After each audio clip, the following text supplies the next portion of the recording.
You want to know how to link and use sounds and music that you've downloaded in DaVinci Resolve 17? If that's the case, let's get digital.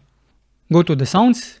If you don't see this window, you'll have a download button here that you can download DaVinci Resolve sounds, but you can also download any other sounds that you want and use them inside DaVinci Resolve. If you can't click on the three dots, simply click on this button, select Local Database, and now you can click. Select Add Library, find the music that you want. In this case I have some Adobe sounds, so I'll add this. Now everything will be added. Now when you add sounds, this window will open up, but you can't see anything, so you have to search. In this case I'll search for a bell.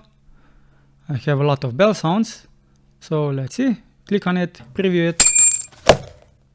Okay, so I can use that. Simply drag it in.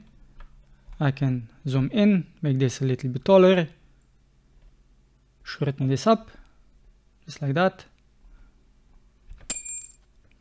So we have the sounds added. If you don't know which sounds you have available, you can simply type in 3 stars or 3 questions.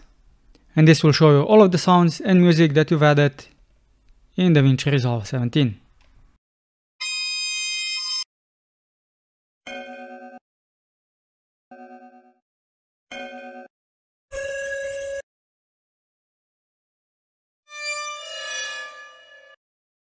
If you found this video helpful, give it a thumbs up, subscribe to my channel if you want to see more DaVinci Resolve content, and smack that bell icon so you don't miss my next video. I'm Simon, and until next time Jackals, keep it digital.